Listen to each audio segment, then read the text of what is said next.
This is a big interview. Stuart Coburn, record appearance holder at Altrincham, 689 appearances. First of all, Stuart, that's never going to be beaten. No, I've said this many times. I'm like, no, it won't, because like mine was over 17, 18 years, over 2 periods, and that I played nearly the majority of the games. I missed little pockets here and there, but a lot of the time, looking back, I played the 42 games in a league season plus the cups, because when I first started, you didn't really have sub-keepers as such, or the managers didn't go with an extra keeper. But no, it won't be. I can't see it ever being beaten, which is nice, really, because when I first signed it, I never thought I would break records like that. I never even thought of it. I was just happy to be playing a few games for Altrincham. But now you think back, and having that amount of appearances for this club, yeah, it takes some doing. So take us right back to the start of your football career, and tell us about your early football career. My early football career started at Earlham. I was playing Sunday League. I'm now manager. Took over as coach there, took a load of us down, and I played. That was like my introduction to sort of non-league football. I've been playing open age football from the age of like 15 for the YMCA. And then fun to play there, isn't it? It was like a lot of young men. I like that, Brian. But so I played a full season there, probably nearly 50 games, like the whole season, and I was spotted by Trafford, as I was telling you. The lad, someone come behind my net and was tapping me up, asking me for my phone number, and then I went to Trafford for 4 seasons, I think it was, but there was an opportunity after 2 years maybe to come to Altrincham when Collins was in net, but I just got into to Trafford's first team, and I didn't really want to give that up because I was enjoying my football, and I probably wouldn't have got in the team because I was a lot younger then. So I hung on, played another couple of seasons, and then luckily Graham pursued me and got me to come to Altrincham, because as much as everyone says I was Kingy's last signing, it was Graham who was the big push for it all. He was the one who always pushed for me to come here. A couple of times met me outside South Trafford College to sign the forms, so he's the one who, like, I've got to be thankful for, who got me here and then brought me back again once I'd left. Yeah, because I mean, Graham Heathcote, there's probably nobody who's had a bigger influence on the football club over, if you take a 50 year plus period. But he always, whatever role he had at the football club, he always had a big part to play in bringing players to the club. Oh, massively. Like, you look back, the teams that are probably here on Sunday, well, the 2005 team, all them lads, that was Graham. Graham, and he got Colin here, Val Owen, all of them. It was like, there's probably not the scouting network that there is now for players, but Graham always used to seem to find really good players, and he was the one coming from Trafford, got me here. And then when that year him and John left and Bernard took over, well, everyone knows they brought the big hitters in Dibble, Gleghorn, etc. And I thought, well, before my time's even started, it's over. And then luckily I got a chance to play at Chorley away when Dibble was ill, and Graham was like the one who, because he took over the coaching then, stepped up and said, listen, you can't put Dibble back in now. Stuart's done really well. You've got to stick with him. And I've said this many times. I used to throw my bag in the middle of the changing rooms, and Graham come up and went, pick your bag up and put it by your peg. You're number one. And luckily that season then just took off for me, because we hardly conceded any goals. We went on and won the league. And Graham was my manager for the majority of my time here, so I'm so thankful for that. He pushed me. He only dropped me a couple of times, but that happens in football. And when you came to Altrincham, you were a young goalkeeper, not a very young goalkeeper, early 20s, but quite experienced, because you did play a lot of games for Trafford, and they were an up-and-coming club, only been established a few years before. Dave Brown and Dave Lawrie who was the manager at the time. Things went well for you at Trafford. Yeah, I loved my time there. It was like at Altrincham with a set of lads, like they were a lot older than me. There was probably the majority of them, some of them was in the mid-30s. It was like an experienced team. But there I played week in, week out, and we played good football. It was really enjoyable. Like I say, a great set of lads. And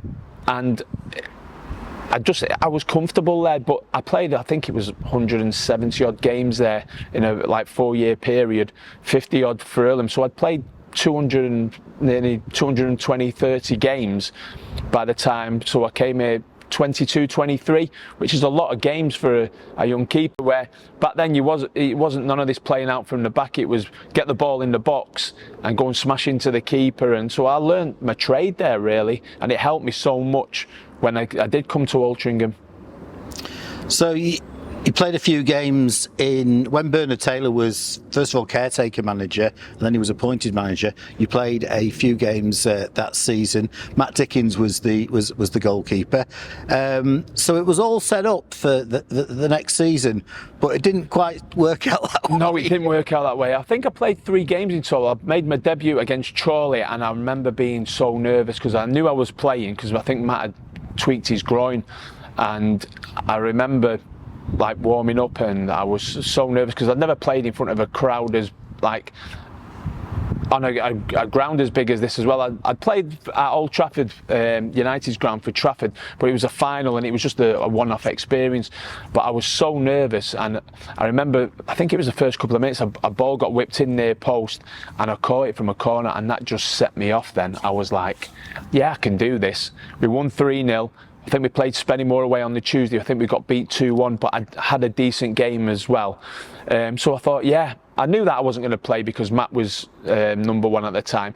But I thought the next season I'd be the number 1. And I remember I cycled all the way down the lanes to see Bernard to get here. And when I got here, he says, right, next season, yeah. I was thinking, I'm going to up my money, I'm going to be number 1. And he went, we're on the same deal as last year.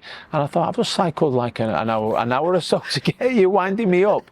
And then I went on holiday, and Danny Adams and Chris Adams were on, I've said this many times, we're on the same holiday. We didn't go away together, but there was a way. And I remember Danny had rang home, and we was in a bar together, and he said, do you want a beer or something a bit stronger? I went, why? He went, I've just spoke to my dad and we've signed Andy Dibble. And I was like, well, that's me done type of thing. And when I remember coming back training, and I went to join the goalkeepers, and Nigel Gleghorn was the coach at the time, and he went, where are you going? I went, to join the keepers. He went, no, you're not, you've been on holiday for 2 weeks, you can run. And I was literally throwing up. I remember running around with Brownie, and I was like, I think it was on Longhay, I was in the bushes, I was like nearly being sick, and I thought, this isn't like Trafford, I was comfortable there, I could do sort of what you want a little bit. And then when the season started, I think the first game of the season we played someone at home here, I can't remember who it was. Brickley, and I think we got beat. Draw, sorry, yeah. And I went up to Barrow, and I was like, in a minibus, and I was like, I don't think this is going to be, I'm going to manage to get in at Altrincham with Dibble being the number 1.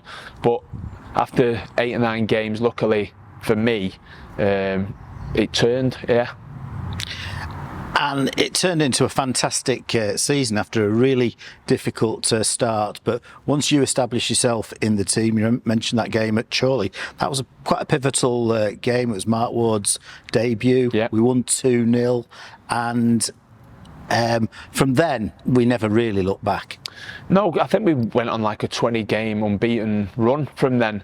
And everything, you just felt when you went on the pitch you was going to win. It's just because the team was settled. I say Mark Ward, what a player he was for us. Like we had, I think they put Ellinder centre half then instead of playing in midfield with Timo, and it just clicked. Danny Adams on the left back, Simeon Hodgson on right back, and Leroy Chambers was scoring goals. It was just a really strong, good team.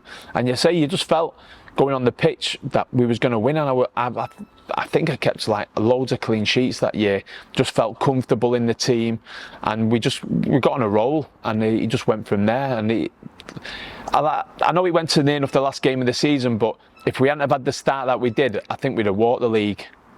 Yeah, I mean, wasn't comfortable in the end, but you sensed that we were gonna get there from about February, March time, and that was a very, very good team. As you say, lots of really top quality players for that level of football, and possibly the next one as well. But the thing for me about that team that was particularly strong was the central defensive partnership. Paul Ellender and Chris Timmins had the season of their lives. Oh, they were brilliant. And then I like Danny playing on the left. Danny was just such.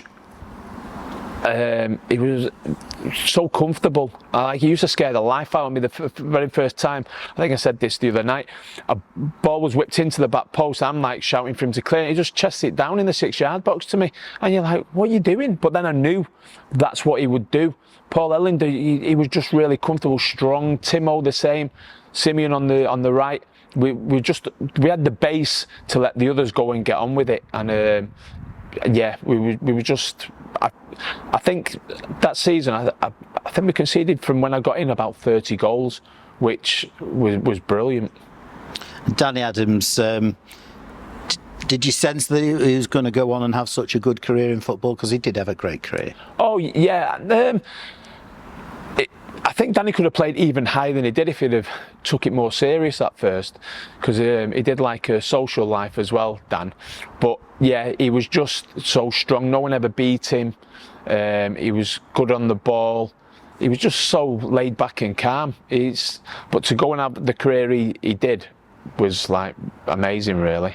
And you mentioned the long unbeaten run, and it was fantastic. And I think we went top on Boxing Day, which was, of course, the game that you scored. You got your famous goal against Runcorn. I think that was the first time that we went top of the league. I can remember the Alty fans singing. And tell us about the goal.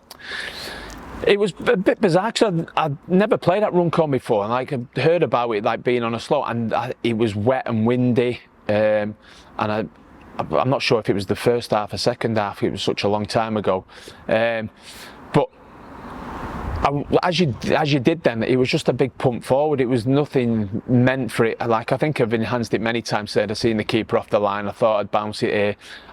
As soon as I hit it, I knew it was travelling. But I realised once I'd seen the keeper started heading towards the ball, I thought, mate, you're in trouble. And once it bounced, and then it just skidded right over him, and near enough top corner, I was like, but they'd all squeezed up to the halfway, so I was on my own. I had to run towards them. I was like, what do I do? What do we do here? But yeah, it was bizarre. I've had many a good conversation about that game. It was and that from there, that sort of propelled me even more with Altrincham, because that I think it was New Year, I got called in, offered a 2-year contract. Things improved from there, so yeah, that probably helped me as well. Did you save a penalty in that game as well? I did, but I think I give it away if I'm not mistaken.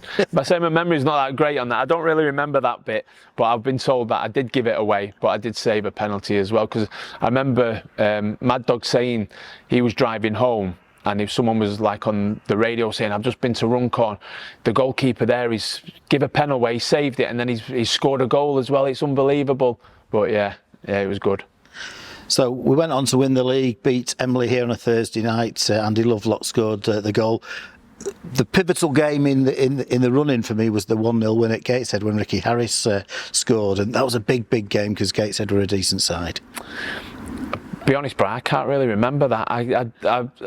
They had a man sent off, I think, in the first half, and so we were against. You probably had nothing to do, which is probably why you don't remember. Yeah. But we were really struggling. We didn't play very well, and then somebody's launched a real long diagonal cross, and Ricky Harris has headed it from just inside the edge of the penalty area. Well, the other day someone said, like, can you put a top team? And I had to think about it, but I put Ricky in it because I love playing with him. He was such a.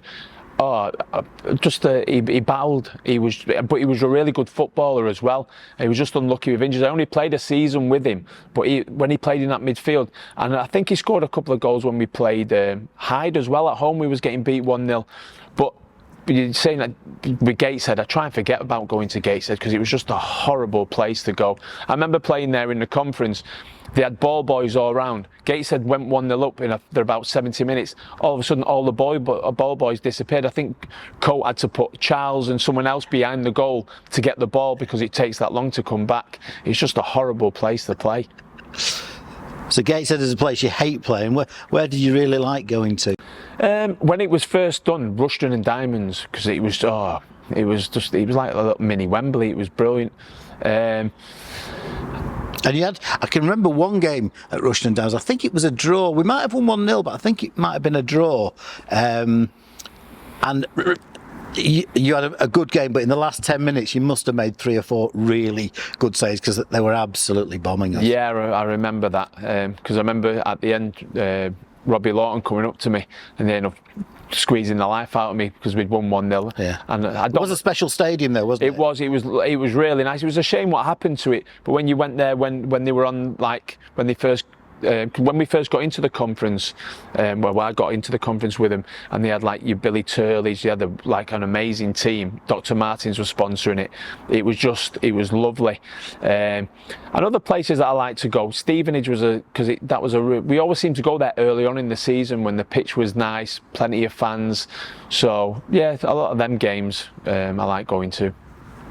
So into the National League, and unfortunately, you got injured quite early in the season, the following season, didn't you? Yeah, it was Dover again. It must be a thing with them. Yeah, I was saying something about them. I think I've been to Dover 2 or 3 times and played once. That was with Lee Aramite and Altrincham, and I think 2 times I played there, and the last time I did my leg. But it was here. It was probably my own fault. I come flying out. Did win the ball, but I absolutely smashed into the centre forward, and I did my hamstring the same day, not realising I'd done my knee, rehabbed my hamstring, and then got myself back after about 3 or 4 weeks, and then played 2 or 3 games, and it was at Telford that I remember taking a goal kick and my knee locked, and that's when my cartilage had torn properly. But yeah, that was the start of the beginning of the end for that season for me. I think when people talk about Stuart Coburn in that first period at Altrincham Football Club, probably the 2 games they speak about most is the 1-0 win at Telford, and the 3-0 victory over Nuneaton Borough in the FA Cup.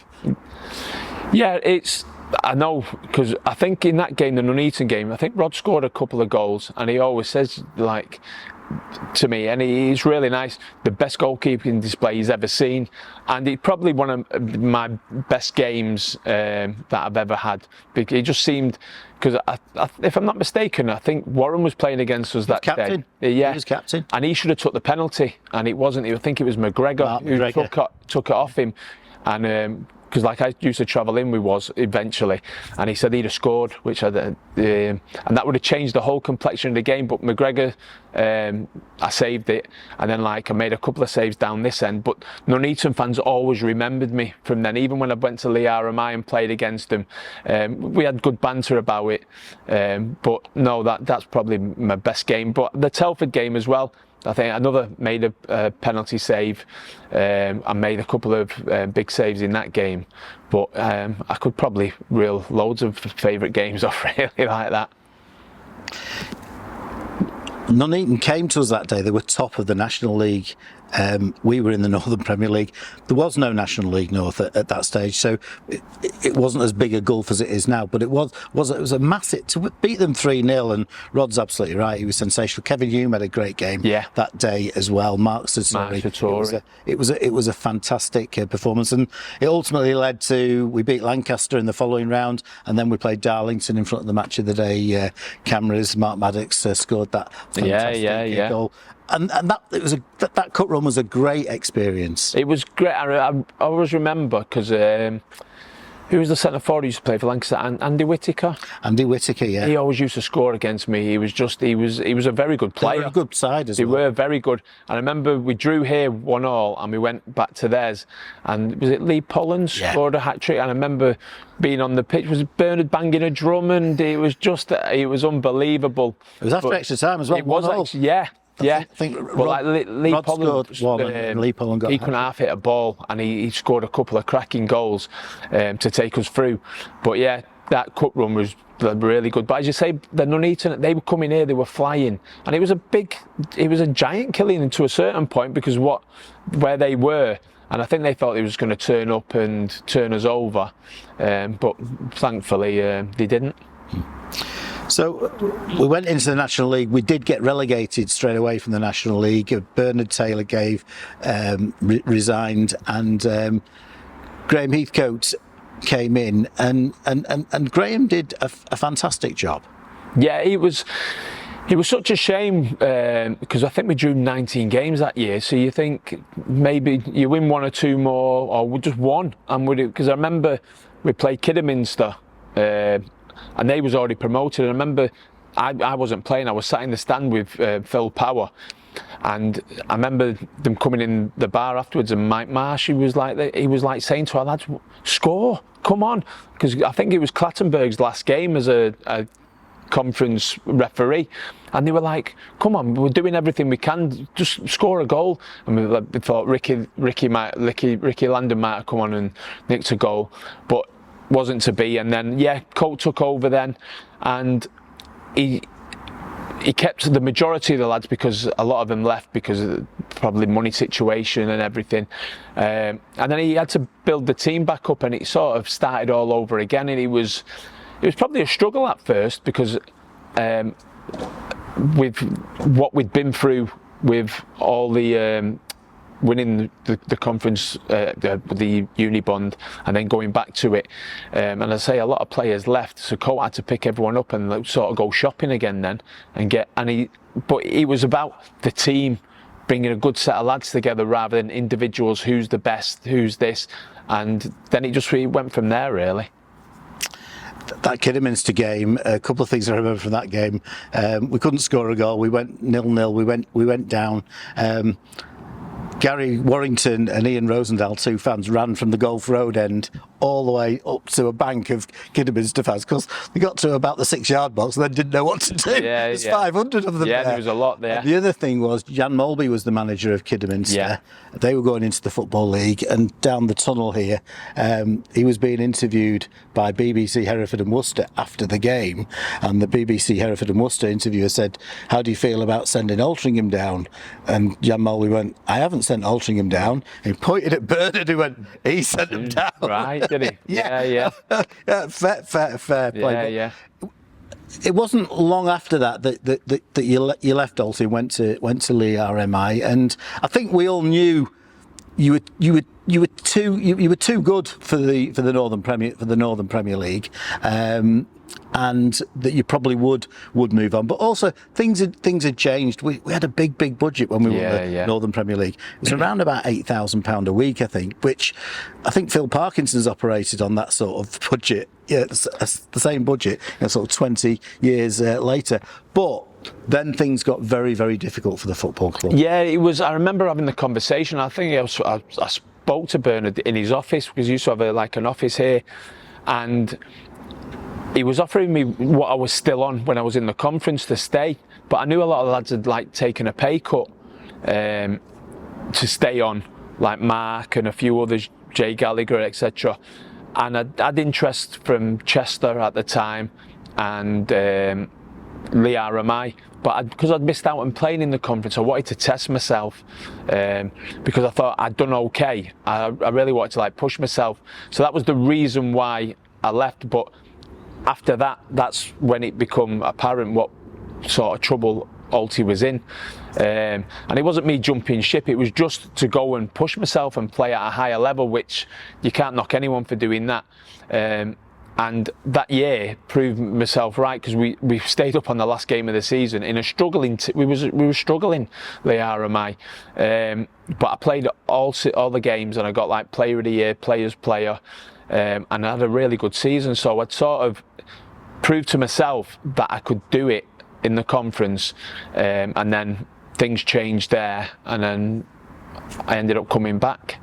So you came back to Alty, which was fun. Everyone's absolutely delighted to see you, and things went quite well for you. It was the following season when it was decided the non-league would be restructured and National League North and National League South would be introduced. Now, what that meant was we needed to finish 14th in the Northern Premier League to qualify for National League North. And being Alty, we left it till the very last game of the season. You'd think finishing 14th for a club of Altrincham's stature would be pretty straightforward. It wasn't. We had a horrible period around about March going into April time. I can remember losing at Burscough 3-1. It was a dreadful performance. But it went to the last game of the season and we needed to beat Runcorn 1-0. And we got off to a fantastic start. Barry Shuttleworth scored after about 2 minutes. Might have even been in the first minute. But it all got a bit nervy after that. Yeah, it was. Well, because a lot of the lads all knew each other. Because like you play locally, because I think they had Jed Kimmins. They had a really good team as well. But they was hoping to get into it as well. And yeah, when like Barry scored, I think it was a free kick or just he smashed it in. But it was probably too early because people say, can you score too early? Well, yeah, sometimes you can, because after that, it was so nervy, and you can hear, like, I think it was Ashton were pushing as well to try and get in. And I think in the end, both teams managed to get in because Ashton got beat. Thankfully, we got in, and then everything just went from there higher. And the sort of the catalyst for that really was the signing of a couple of key signings, Colin Potts and particularly Colin Little, I think. Oh, massively. Many times people have said who's the best player you've played with at Altrincham, and I've played with a lot of good players here, but Colin just stands out. He was just such a great centre forward. Like, you look at him, he was probably about 6 stone wet through, but he was just so clever, you know. Great goal scorer, intelligent footballer. You can see why he's played so high. And just loved and lived the game. But he was just a great centre forward for us. And like, for us to sign him when we did, it was like, wow, you know. But Colin's always said, oh, like, I want to play from a local team, and thankfully we got him. And yeah, it was an amazing signing. He had a fantastic career at Altrincham Football Club. Scored on his debut against Gainsborough here on the opening day of that season, a 4-1 victory. Scored at Ashton United on the Monday night. Late goal got us the 3 points, and it just went on from there. Every year he was top scorer. Every year he would get us out of all sorts of holes, and it was an absolute privilege for him to play for a club like Altrincham and at that level. Yeah, and that's the thing. Like, I've known Cole for a long time now, and you think to get a player like that to come and sign for Altrincham at the time when we was sort of in the conference or the Evos, the Unibond, whatever it was then, to go, yeah, I'll come and play, because he must have had so many offers. And I'm sure when he was here, scoring 20 goals in a struggling conference team is some achievement, you know. To score 20 goals in a team that's doing really well, but like in a struggling team, to score 20 odd goals season upon season is such a great achievement. And he just loved it here, like the lads and everything. That was one of the big things. And he, like, for play for Gray as well. He was on his doorstep, which probably helped Col as well. So, but he was just, yeah, he was the top lad, top player as well. It was a really good season, but we just crept into the playoffs, finished 5th in National League North in that first season, and that was a unique season in terms of the playoffs. I can remember going to the final at Stoke City, and I was fortunate enough to be invited by Nationwide, who were the sponsors at the time, to the game, and in the pre-match sort of dinner or lunch, I remember Bill King, the National League chairman, saying this will be a unique event. This will never happen again, because it was the winners of the National League North playoffs against the winners of the National League South playoffs. But in the end, the final was fairly comfortable. But the story behind the playoffs Nuneaton, Kettering leading up to Eastbourne was a phenomenal one. Yeah, you look back on it and like, we'll probably reminisce a lot this weekend about it with the lads and everything, because it was, as you say, it was a one-off. It never happened again. But like to go to Nuneaton, who were a really strong team, Kettering, who were a really strong team, and beat them in their own backyard, that just shows what that team was about. Because as I've said many times, we weren't the best footballers, but we was the best bunch of lads. As a group, we'd have run through a brick wall for Gray, and then asked why afterwards. And like the amount of injuries that we was carrying towards the end of that season, how we got through it, I don't know. My arm was double the size. Eddie didn't have a cruciate ligament. Val was struggling. Mad Dog had split his head open. Gary Talbot. I could go through them all, and somehow we got through. We just on determination, working for each other, and yeah, the Eastbourne game, when we thought, oh, it's going to be a struggle, but it was comfortable, and we should have won by more, really. Like you look at it on paper 2-1, but I didn't really have that much to do. I had a couple of saves, but I was on my own at one point, just down the far end. I kept on looking, there was a hat behind me. I'm thinking, when we win, I'm grabbing that hat. But Scotty grabbed it before me. But yeah, it was sort of difficult to keep your concentration because we was that much in control. And then when they got a penalty, you're thinking, no, they can't go wrong here. But yeah, to go back and relive some of them moments would be great. As you mentioned, Nuneaton and Kettering were excellent sides. I think Nuneaton were perhaps unbeaten from the previous January. And we really overcame some setbacks in those playoffs, because the late equaliser from Terry Angus when he lobbed you from 40 yards. Yeah, he didn't mean that. And then so to concede one literally at the death, and then to get through extra time, and then to win a penalty shootout with an immaculate set of penalties was fantastic. But also in the semi-final, Kettering were a very good side. They were in charge of that game. It was difficult to see where a goal was coming from Alty, and Val Owens pulled one out of the hat. Yeah, it was one of those, because once we got to the Kettering game, it was like I remember coming into training, it was like a roll call to see who was fit. I think it was the Thursday night, I ended up going to A&E to see the doctors, because my arm Sean thought I'd broke it. And when I come back, Eve was with me, and Sean the physio had said, like, what have they said? They said just severe bruising, but it was double the size. I was in so much pain, and Graham said, well, if we can get the swelling down, can you play? Before I got to say anything, Eve had said, yeah, of course he can. I was like, you shut up, this is my arm. So that Friday, Sean wrapped it all up to compress it, to try and get it down. And all the way down there, I was having like hot and cold compress on it. I couldn't dive to my left properly, so Patterson, the first shot he hits, goes to my left, and I couldn't get down properly, so we're 1-0 down. The pitch was dry, bobbly, it was horrible. And as you say, they were the better team. I think Mark had split his head open, so he had to go off. George come on for him, I think. And you think everything's going against us, but then Val just turned it. And that was the determination that we had in that team. Once we'd got sort of on that, and I thought, well, we've won on penalties before, we'll take it to penalties. That won't be a problem, but thankfully we didn't need that. And yeah, that just shows the determination and the togetherness of that team, because we shouldn't have got through that. The Nuneaton, yeah, I think we deserved it. The Kettering, probably not. But just out of sort of sheer stubbornness, we managed to do it. George Melling, you mentioned there, came on as sub, and Sunday your testimonial is very much about George Melling and Mark Maddox, because to lose two players to such a dreadful disease as motor neuron disease is a little bit unfathomable, really. Yeah, it's as you say, to lose one teammate it's a horrible disease, but for two of them in the same team who were like top lads, really strong characters, especially Mark. I was closer to Mark than George. George was a younger lad, but did brilliantly that season for us when he was called upon.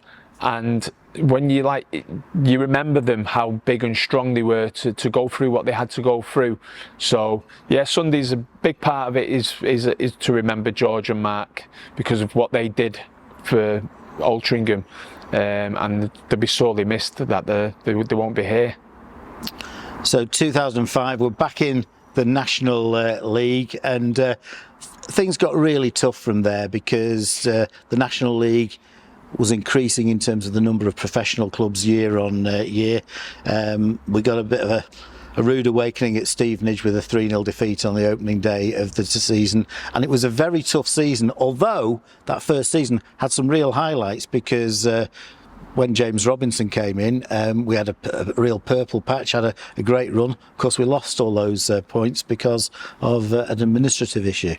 Yeah, it was. I think it was an eye-opener for a lot of lads who had never sort of played at that level because you didn't get the time, you don't get a chance to have a touch and then look up and do it. You close down.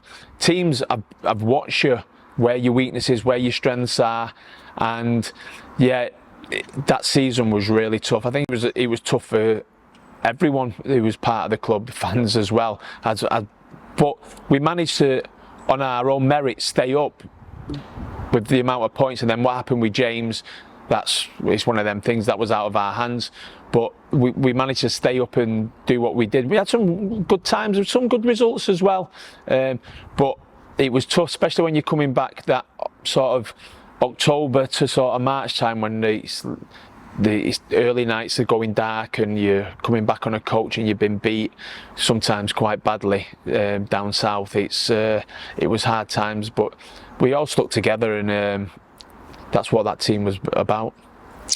One of the games that sort of epitomised what it was like for Altrincham at that time, as a semi-professional club in an increasingly professional league, was we went to Grays on a Tuesday night, and so that in itself, huge challenge. Under normal circumstances, you'd be getting back 2-3 in the morning and then most of the lads going to work the next day, but it was delayed because of a floodlight failure, and it didn't kick off till about 8:30, and it kicked off, and 4 minutes in, I think Aaron McLean scored, and Kieran Lugsden's equalised, I think at 10:25, which might be the latest goals ever scored by an Altrincham player. I don't know what time everyone got home that night, but what a trip. It was, yeah, bizarre, because we kept on thinking he's going to call it off, but then we're all thinking we're going to have to come back up again, and it was like December time, I think it was. Yeah, and I remember because they was asking for an electrician, where we had Azza in our team who's an electrician but wasn't part of the team that day because he was injured, so we was all cursing him. And then the referee kept on coming in saying, well, there's one on the way, we hope to get the floodlights. I think we got a floodlight on so we could go out and warm up. Then he went off again because there was flats around there, weren't they? Yeah. And I remember them coming back into the changing rooms, and we was all sat there, and Coates said to everyone, right, get your phones out, get the lights on, and he started singing Christmas carols. They must have been sat in the changing room next door going, what is going on with these barn pots? But then we've seen, as through the light in the changing room, we've seen the floodlights come on. And when you're looking, I think it was 8:30 or later, and he went, you've got 15 minutes to warm up, we'll play, only because you've come such a long way. And when he equalised in the last kick of the game was one of the best feelings ever, because it was freezing. I remember that, and I think afterwards we was like, everyone back on the coach, but we all went in the bar. I think it was like after 11 o'clock by the time we left.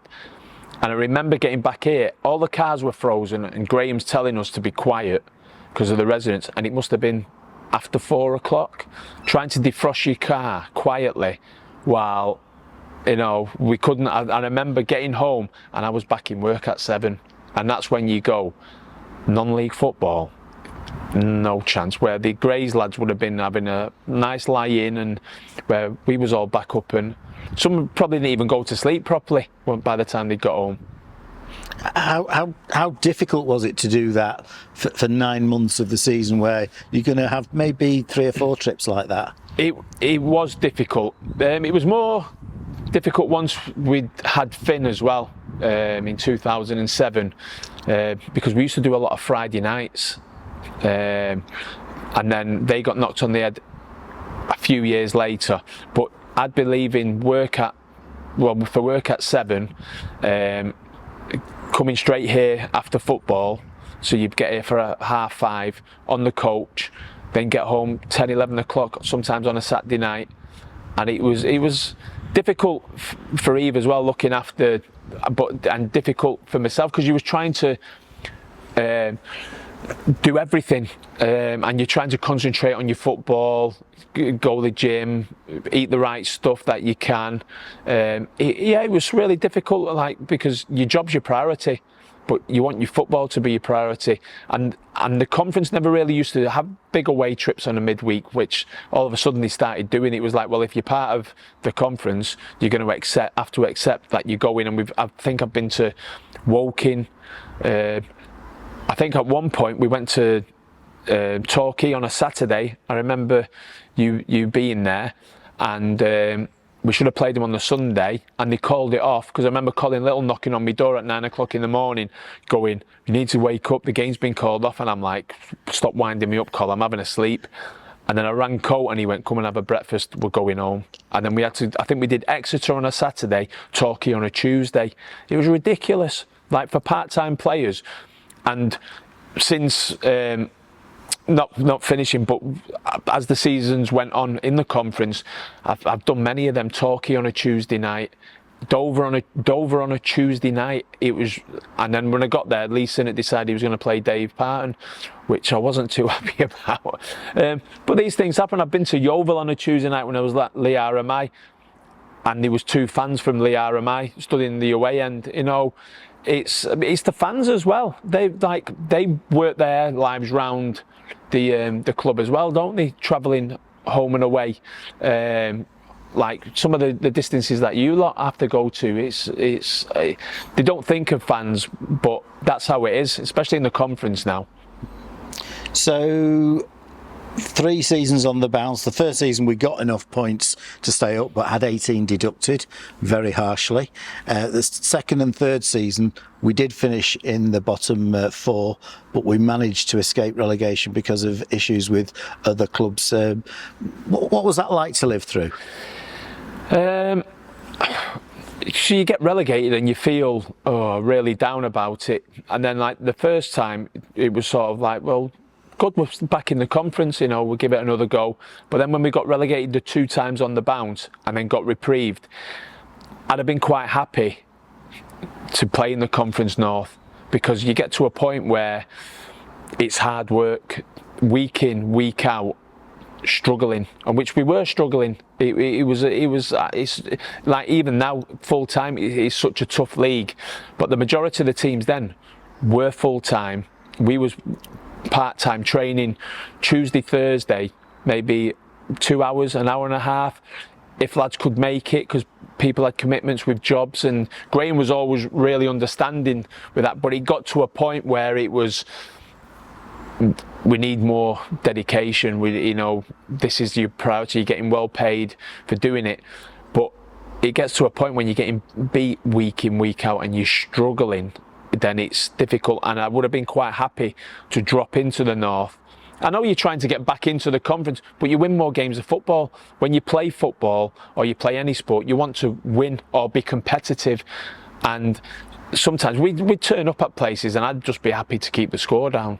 And, like, you might walk off and go, "Oh, you had a great game." Yeah, but I've let 4 in. I think we went to Crawley and we got absolutely smashed. And I did okay. I made a lot but I was really busy. And you sat in the changing rooms, I think it was 7-1, and you're thinking, I haven't been beat this much since I was like a kid. 7-1 in a national conference game. It was 7-0. Oh, 7-0. Yeah, sorry, I'm making it sound better than it was. But you want to win games. And I remember Graham ringing me, and I'm not just saying it, I was in the gym in the summer thinking, right, Conference North, we'll give it a go. We'll be up there. And he went, "Good news." I went, "What?" He went, "We're back in the conference." And I went, "Cole, that's not good news." You know, and I was like, well, he went, such a bodies, whoever it was had been kicked out and we were back in. And he was like, so the 50 quid I took off you, you can have it back. I'm like, I don't want my 50 quid back. I want to win some games of football. But then you get your mindset back on it, and yeah, you go again. And some of the times, I think one season we started with 3 wins on the bounce, and you get a bit giddy. Ooh, what's going on? The club get a bit excited. Can we? And you find your level. I think we finished mid-table, and I remember it was such a relief. I think we beat Wrexham 1-0 away to secure ourselves staying up. And I remember going into Timperley that day on the Monday to do some banking for work, and seeing a couple of Alty fans, and it was like someone had took a big weight off my shoulders. It's like, we're not fighting relegation. We've got 4 games to go, and we don't have to win them, if you know what I mean. It was such a relief. But football shouldn't be like that as such. No. But that was another fantastic day. 1-0 win. First visit in the league to Wrexham, I think. That might not, but first. It was a bank holiday Monday, wasn't it? It was Easter Monday, yeah. Easter Monday, Dean Saunders was the manager. Yes. Aurelian somebody. It was an own goal, I think, wasn't it? And for Altrincham, a club like Altrincham, to go to the racecourse ground and win. I know things have happened to Wrexham since then, but they've always been a bit, and in the National League, always a huge club. But the season that we started really well, that was a very good season. We got into a position where we had to. I think we had to pay the money to apply for promotion because we were in and around we was up there. I remember them doing that because I think what changed that season a little bit, Dale got injured, Dale Johnson, because he was doing really well. And I think he got injured at Grays or somewhere like that. And I think he did his cruciate. And that changed because he was a big player for us at that time. Yeah, I remember the club paying the money, and it was like, well, why are you doing that? Because there was not a cat in house chance that we was ever going to. But you had to, because in the 1 in 100 chance that it did happen, if we hadn't have paid the deposit to. Because I remember the group of lads, we was talking about it going, promotion, we'll be happy if, like mid-table. But yeah, you've got to set your sights and aim high. I can remember we beat Salisbury here 5-0. It was the day Matt Doughty did his cruciate, and that was a fantastic performance. And Matt clearly was badly injured, but he carried on for about 5 minutes playing, and then eventually he went off. So a great day, but very, very sad news for Matt. Yeah, I remember because he come back on and he was running in a straight line, but as soon as he turned, I remember him saying his knee just wasn't there. But yeah, like Buzz, he was another top footballer, and he got himself back and played again for Alty and did really well. And he's going to manage one of the teams on Sunday, so that'll be good. Good to see Matt Doughty back at Altrincham Football Club. 2010-11 started absolutely horrendously. 1 point out of 27, and then Graham Heathcote, his time, he decided his time was up, and Ken McKenna, who was assistant manager, took over. Worst possible start. We lost 5-0 at Eastbourne in his first game, so we had 1 point from 30. We eventually went down that season in very sad circumstances against Eastbourne Borough at home, but actually the season from that point went quite well. I remember that season because after a few games, Gray dropped me and put Coatsy in. And I remember because the way the kit used to be set out, when you used to turn the corner coming in from the main reception, whoever was playing in net, the shirt was there, and I remember turning the corner with my bag, and we hadn't started well, I hadn't been playing well, and I think we maybe got beat at Southport or something, and I'd put a couple into the stands. Most people say I did that anyway, and I remember Gray having a right go at me about it, and I was like, I didn't do it on purpose. I was a bit tired, because I probably took about 30,000 goal kicks that game anyway. But I remember turning the corner and my shirt wasn't there and Coates's was, and even the lads are like, are you injured? Because I never really got dropped, and I was like, no. and he never said, you know, I'm dropping you. It was just like, well, Coatsy needs to go. And I totally understood, you know, the team wasn't doing well. And then when Graham left and Kenny took over, I thought, right, well, Kenny was his assistant, I'll get back in now. And I didn't. And I remember going to Eastbourne and I was sat on the bench. I think I was sat on the bench with Anthony Danilek. And I said, as soon as this final whistle goes, run into the changing rooms because this is going to explode. Because I think Bimo was his assistant as well. He was. And Bimo struggled with Tourette's. He was one of those who never could hold his tongue. So as soon as the final whistle went, and it was a red hot day, me and Anthony run, I'd gone strips, and as soon as Kenny walked in, no one gets a shower. I was just about to hit the shower to thinking I'll go and get a pint while he's giving everyone a roasting, and I was stood in there and he's like, is everyone in? And I'm like, just come round the corner, yeah, I'm just going to get a shower. No, you're not. No. And it must have been half an hour. He was roasting and he absolutely leathered everyone, and I thought, well, I'm going to get back in the week after. I think it was another couple of games before I got the opportunity to get back in. But we had some decent results. I think, did we go to Darlington? 1-0 at Darlington, yeah. I always remember that because Chrissy Senior was there. It was the big stadium, but it was empty. They had big speakers booming noise out. But Dan Burns was playing for them. He was. I remember that well. And I think Chris Senior come on, because didn't they win the trophy that year? They won the trophy that year. And Chrissy kept on like nudging into me, and as the ball came in, I didn't do it on purpose. I put my glove in his face, but my finger went in his eye, and he always like, I didn't do it on purpose. So the ball's been cleared and he's like on his knees going, why have you done that? I'm like, mate, I didn't do it on purpose, you know. But yeah, that was a good game. I had a good game on that day. Yeah, Damien Reeves scored the goal. Yeah. It was a terrific win. It ultimately ended in a bit of a disaster. If we'd have beaten Eastbourne at home on the last day of the season, we would have stayed up. They were already relegated, and we were 3-0 down after half an hour. Well, I didn't play. I was on the bench because I'd injured my leg a few weeks previous at Forest Green. Reece Dyche had smashed into me and my leg had all gone big, and I was thinking that I might be able to get myself ready, but I wasn't 100%, and you can't hold up your hand and say I'll play. And we had Dukes, who's a good goalkeeper, and he takes a lot of flack for that, which it wasn't his fault, but we're thinking we need to win. And after half an hour they just went for it, and we were poor, but we could have maybe in the end won 4-3. I think we had some chances. We did? Yeah, but I remember Kenny turning round to their bench and some of their lads and going, if you'd have played like this all year, you wouldn't have been relegated either. And they started laughing at him, which is like a red rag to a bull to Kenny. We was like, mate, leave it. Don't be winding him up because he'll take you out. But yeah, it was really disappointing. But in a way, it sort of hit the reset button then, which was good, because then Lee Sinnott came in, and yeah, it was probably needed at that time.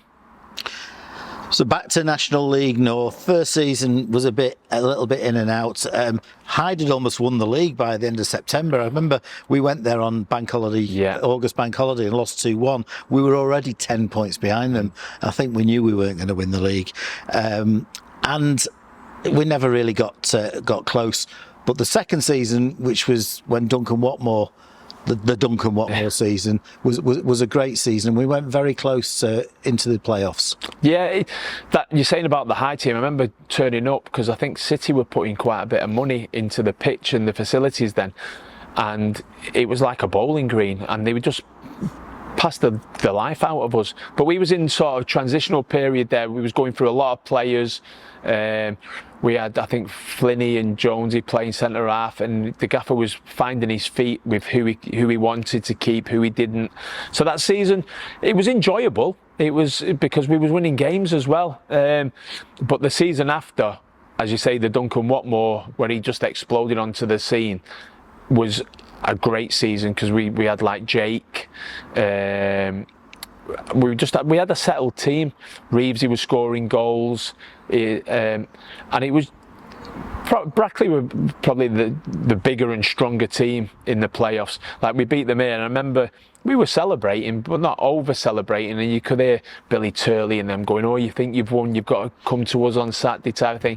And they blew us away, didn't they? After, I think Scotty still has sleepless nights about. Well, we wind him up about Jefferson Louis. I was trying to get hold of him, see if he could turn up on Sunday, just to scare Scotty. But when we get together, we always mention his name.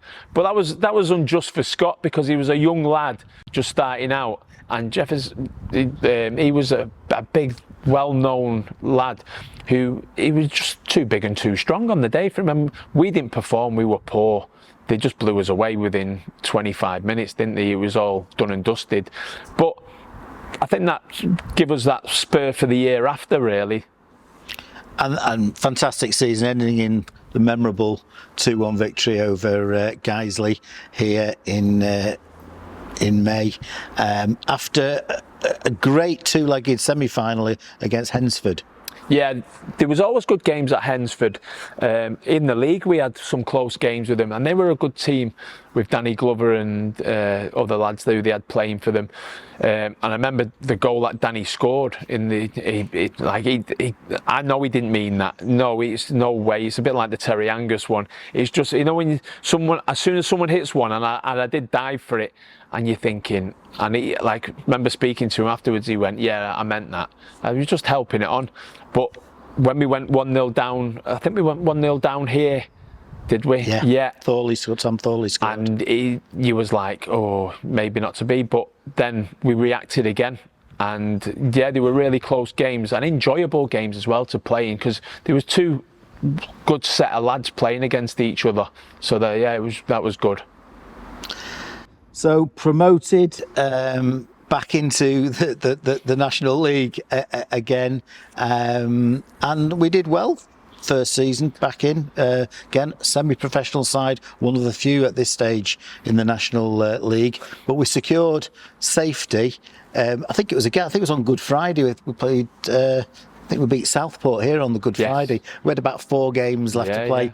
I'm not sure if we took a point in any of those 4 games. No. But to achieve safety with 4 games to play was a massive achievement. Yeah, once we got back into the conference, I think it takes lads a little bit of time just to find the level, and because the gaffer stuck with the majority of the lads. I think he brought in a couple of new players. And it's tough when you go in, because teams are working on how you're going to play, how they're going to stop you, what they're going to do against you.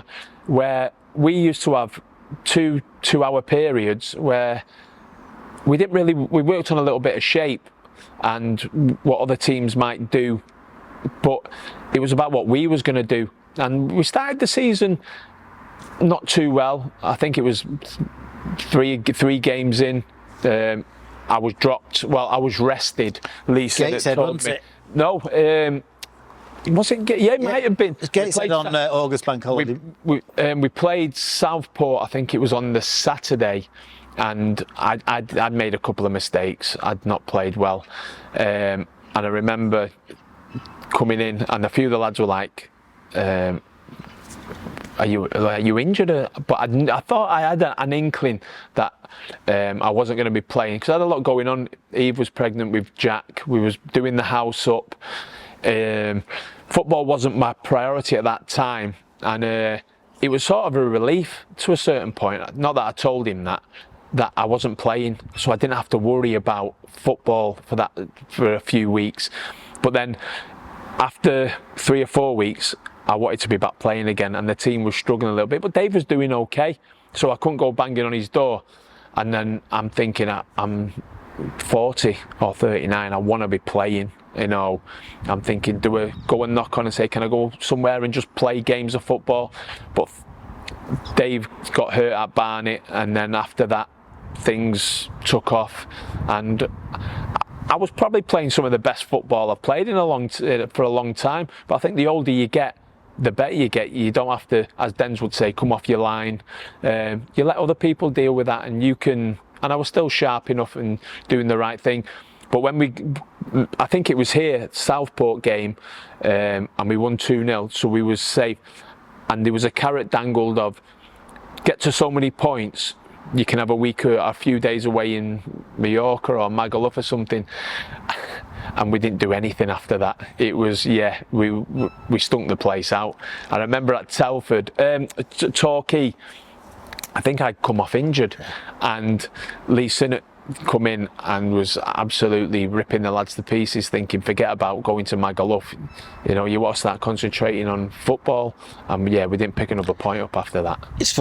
That was a horrible game. We were absolutely pitiful in that game. I can remember me and Eki drove 2 minibuses down there, and it was a great day because it was a really nice day. It was April, lovely day, fish and chips on the front, great day, and we were safe, so it didn't matter too much. But it was a horrible performance. But that gives me opportunity. Eki, possibly the best known Alty fan of all time, was very close to you. Yeah, he was such a top lad. He was like, he'd come away with us in '99 as part of sort of the staff. We got like a week in Magaluf for winning the league, and Eki come along, and that's where I really got to know him. And I've said this story many times when we were sat there having a drink one night, and we was talking about football and different things, and like I said to him, like, who do you support? And he said Altrincham, and I said no, real football, and he nearly knocked me out. I thought he was gonna. It was probably the only time we ever fell out, and he went no, Altrincham. And now I say now I get what he meant, because people like yourself, Altrincham is your team. Altringham's my team. Like, the boys would come here week in, week out. If you said to me, would I rather go watch United or come to Alty, I'd probably come here, because it's just, I can let Jack run around, he knows where he's going, we can get a drink, we know people, and this is like proper football, and you thought of here, right, you're just a number, you know, like that. But that was what Eki taught me, and the amount that he did for this club, and the people you speak to, like Yuzi and all them, how much they think of him and what have you. I remember being in the retail park one day, popped over from work, and I got out my car, and all I can hear is England's #1, and I'm like, where's this coming from? And he kept on going and going. As I was walking into maybe Sports Direct, as I've turned around, he just popped up and waved at me. I was like, you sod, you know. But yeah, he's sorely missed, and there's a lot of them. Kenny, there's many, Martin, there's so many who, sorely missed. George and Jenny, the people that I grew up at Altrincham with as well. So we've lost a lot of fantastic servants and fans to the football club. In the length of time that you've been at Altrincham, you've seen a lot of change in your own life. You got married, you got 2 kids. So Altrincham football, your time at Altrincham Football Club's had a significant impact on Stuart Coburn. Oh, massively. Well, Finn grew up here for about 7-8 years, and like now he's going to do the football education, which I couldn't be prouder of what he's doing. But yeah, Altrincham was like, from 18 years of my life, like sort of from July to May, you're here, around here, seeing people, go around the town, you bump into people, and when it finished, it's such a massive hole. Like we still come to the games, and it's really nice to see people, but it was just such a massive hole in your life is gone. Just taken away. When I wasn't ready for it to go, I was probably that season, I had visions of myself walking off just before the last kick of the game, maybe get subbed, little wave. That's as we all like to think that we're going to finish, but it didn't happen that way, and I wasn't ready to pack up then. But you can't pick and choose when you can at times, and this weekend will be a nice way, sort of last game at Alty to finish, sort of. And in a way, I'm glad that I'm having a testimonial now, because I get to have all the lads back that I've played with over time, two great set lads, two sets of lads who were like brilliant. And if I'd have had one earlier, this probably wouldn't have happened, you know, in this respect, where now we're all going to get together and sort of it'd be like a final chapter for us all, because I would imagine a lot of the lads won't be playing football again. So yeah, something I'm really looking forward to, and I'm glad now it's happening rather than maybe a few years ago. Your final game was at Dover, and I think we know all about what happened at Dover, but if I remember correctly, your final home game was a really big win against Grimsby.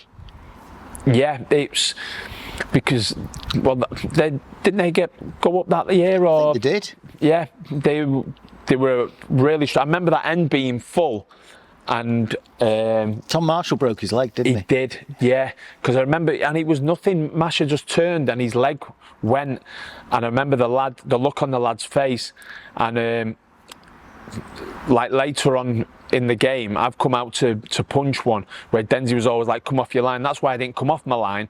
I come to punch one and Pearson's caught me, and I probably broke my nose that day. There's a picture in the programme with like two, because Al had gone off, so Neil Tolson's come on and he's like, I don't know what to do. I went, just stick something up my nose to stop this bleeding, and it was bleeding for the majority of the night, and I probably broke my nose. And in hindsight, it's a wonderful thing, but I should have probably not played against Dover, but I didn't want to let Tim Deasy get in case he kept his place. So it was a case of, I'll be okay. But yeah, I probably broke my nose that day. But yeah, to finish on that game would have probably been okay, but to finish the way it did, at a 7-hour trip home from Dover with John the Kitman taking you the wrong way with my leg up, yeah, it wasn't something that I wanted to end on. But as soon as I did it, I knew in a way what I'd done, because who was the lad who did his at Leamington? Was it Leamington? Williams. Mike Williams? Mike Williams, Leamington. Yes. Yeah, Leamington 1-0. We beat them 1-0. And yeah. I remember him going down in the middle of the pitch, and when he explained to me what I'd done, I knew what I'd done as soon as and he was like, I had in my mind I was going to get back, but it got to like Christmas period and I was like, I'm done. I'm 40, heading towards 41. No, I can't be doing this anymore. And it wasn't fair on the family as well. And I guess it's different for different people, but what was it like for you transitioning from being a footballer and having a job to not being a footballer? Horrible. It was really tough, because I remember going to the Alexander and driving home when they told me what I'd done, and the period of time that was going to, because it affected my life in a big way, because I had a boot on and I had to sleep in it, so I was like in the spare room for 3 months, sort of just doing simple things, even showering, etc. But knowing that I wasn't going to be able to play football again was a big thing, because what we're going to experience on Sunday is what I miss the most in the changing rooms, the lads, the buzz. But I loved playing as well, really did, and that was the big thing that I missed. Over time it sort of dwindles, but the biggest thing was the buzz on a Saturday, 3 o'clock, a game, because I enjoyed that so much, and knowing that was gone, and just in an instant as well, and having to turn up on a Saturday to watch the lads play, because you like to think, well, I'm not playing, so Altrincham won't exist anymore, that's it, done, they're going to wrap up. You're just a number at the end of the day, and that was the hardest thing. It was sort of getting my head round, I'm done, I'm no longer a footballer as such, and it took a long time, and it was really difficult.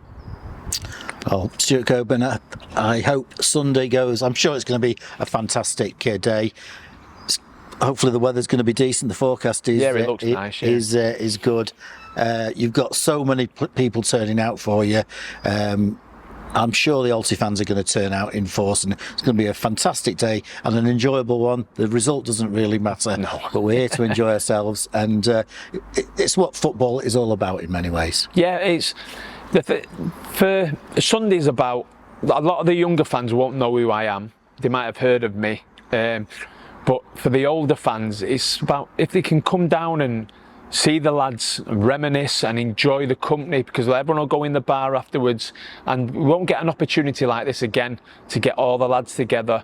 And look, the football won't be the greatest, but it'll be a laugh. And the lads who, a lot of Alty fans, the younger ones who are now older, will have grown up on these teams, especially the 2005 team, and they can come down and just enjoy the company with everyone, and it's for a great cause as well. So I just hope as many turn up as possible, just to make it a special day for myself and for everyone else.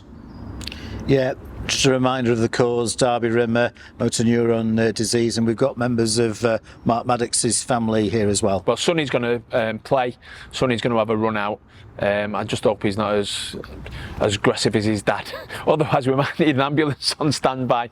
And Georgie's family's coming down as well, so that'll be really good. So yeah, the more we can get, just to make it a memorable day for everyone, will be brilliant. Yeah, it's your day, but it really is also about Mark Maddox and George Miller. Of course it is that. And when me and Neil spoke about it, we said if we're going to do something, then we've got to incorporate something where we can give something back to the charity for the lads, because they was a big part of our team, and yeah, it should be really nice to give something back, which we are doing.